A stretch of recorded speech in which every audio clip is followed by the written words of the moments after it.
Mistakes can be made in Dying Light 2, falling off skyscrapers, getting caught by the volatiles, but it's not all bad, and today we're going to go through the 5 major mistakes that you should avoid. Hey, this video is brought to you by my Shorts channel. I've launched another channel on YouTube specifically to do shorts, so short form content similar to the stuff you will see here, except obviously shorter, so go and check that out. I have a link up on, I think it's on this side, whatever side it's on, there'll be links, etc. Go and click that, subscribe, watch the videos, you know how it goes. Firstly, let's cover the most important one, Old Valinor. It's the first area of the map you get access to after the tutorial. What you want to do here is leave. What?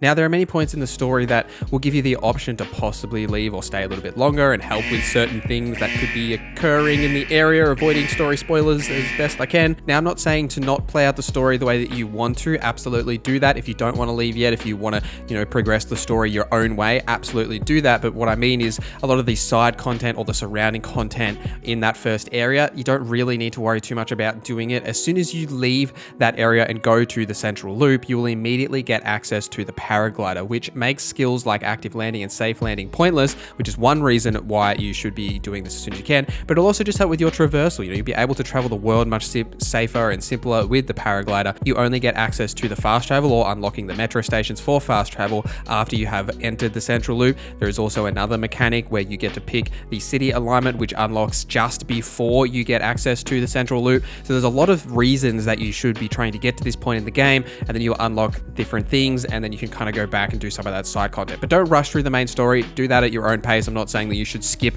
certain things or not do the story the way that you want to. Absolutely do that, but just maybe try and push through that story point so you can get these unlocks. And once you do get to the central loop, there are additional things other than the paraglider, like the UV flashlight and the grappling hook, which you get access to later in the story. So that's something you can push through if you do want to as well. But it's just worth noting that there are many things that only open up to you once you get to that central loop or after you've actually got to that point.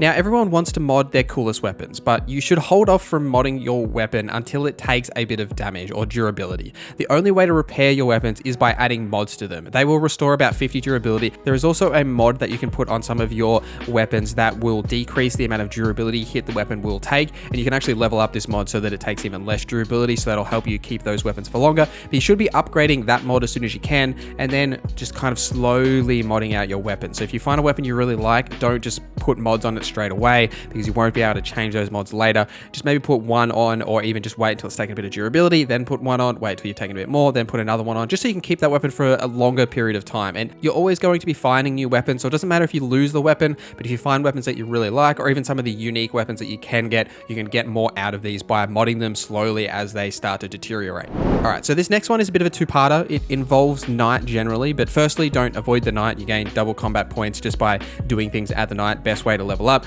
You do have to survive the night to gain those points, however, or else you'll lose your bonuses. But the main point here is to do some chases. When you initiate a chase, you gain an additional 2 times bonus on top of the double points you're already getting. As you increase that chase level, that bonus also gets higher, so you can farm points very quickly, and the volatiles only come out about rank 3 or chase level 3, so you're free to kill the infected and kind of zoom around, earn as many points as you like until you get to that point before you really have to worry about what's happening. The chases aren't too hard until that level 3, level 4 part, and in a lot of cases you can just abuse the fact that most of the infected can't actually climb. So if you get higher, a lot of the faster runners will actually come to you. You'll be able to kill them comfortably enough and stay away from the ones on the ground that are actually, going to just kind of swarm you. You can get a bit of a distance between them. Once you hit level 3, that's when you start need to pay a bit more attention to what's happening. Stay away from the volatiles because they will come to you very quickly, and you always want to make sure you have like a UV sight very close by, but don't get too close to it because you will just reset your chase meter. But if you do want to do that, to get away from the volatiles and just reset and try again, start again, then you can do that, because once you have got rid of that chase meter, the volatiles will just completely disappear,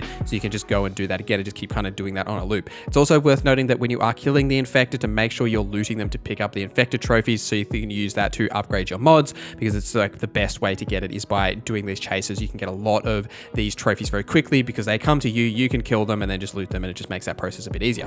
Next, we're going to talk about lockpicking, and the lockpicking system in Dying Light 2 is straight out of Fallout and Elder Scrolls. If you're a fan of those games, you probably are an expert lockpicker in Dying Light 2. But what you may also not know is that if your lockpick is about to break, you can leave the lockpick menu and then go straight back in. It will reset your lockpick's like health and keep the sweet spot on the pick so you can keep trying to unlock it without wasting picks and wasting your materials by having to make more picks in the future. This is a good way. You can do this on any lockpick you like, whether it's easy, medium, or hard. Essentially what you do is you just try and unlock it as you normally would. If you are failing and you feel like your lockpick's about to break, you just get out of that menu, go straight back in, the lockpick's health will be reset, and you can just keep going in and trying to actually unlock that pick. You can do this as many times as you like to. So if you're really struggling, you can just keep going back out, back out, back out. It would just save you the resources of having to make the lockpicks as well as doing that. But you should also be upgrading your lockpicks as well, because as you get to some of the higher levels of the lockpick upgrades, you will automatically unlock some of the locks. So it just makes that whole process really just so much simpler in general. Number 5 on this list is something that you may not know, and it's that you can upgrade your survivor sense. I spam my survivor sense all of the time, and you really should too. It gives you wall hacks on all the enemies around you. It marks any lootable objects as well as telling you what kind of loot you could get. It's really valuable to use, and if you're within 10 meters of an inhibitor chip, it will also mark that for you. It's just super valuable. You should always be using this and spamming it as much as you can. But in order to upgrade your survivor sense, you need to pay attention to the gear that you are equipping. Some gear will give you passive bonuses that will increase survivor sense duration or survivor sense range. This can mostly be found on medic and ranger gear sets, and you can find these sets out in the world or buy them from vendors, as they're very common. You know, there's only a few sets in the game, being tank, brawler, medic, and ranger. The medic and ranger ones are the ones you want to focus on for this. The medic specializes mostly in parkour-based combat and healing, and ranger is stealth and ranged attacks that you kind of want to focus on, but really depends on what kind of build you want to do. You could just pick up maybe 1 or 2 pieces in this line and then have the rest in tank or brawler if that's what you want to focus on.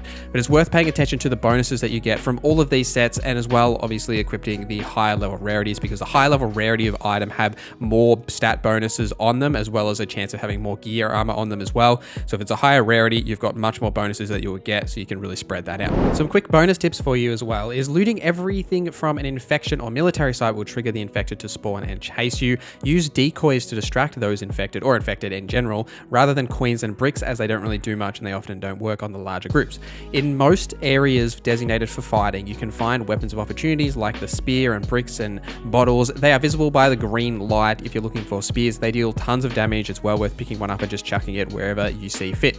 Stamina is more important than health in practically every sense of the word, because you are constantly going to be using stamina. For the most part, you can heal most of the damage that comes towards you, especially on normal. The game gets very easy very quickly if you are maxing out your stamina. And you can use those decoys as well as baits to get all of the infected to group together, so you can just rain Molotovs down on them and kill them all at once. You can start a barbecue, have a grand old time. It's well worth doing just so you can, relax, enjoy the Dying Light experience. And my last tip for you is to check out my skills video, which goes through the best skills that you should be getting in the early stages, as well as skills that you can avoid that are not really of value to you. Go check that out so you don't make the wrong decision. Thank you for watching this video till the end. Thank you for our members for supporting the channel. My name is Norza, and I hope you have a great day.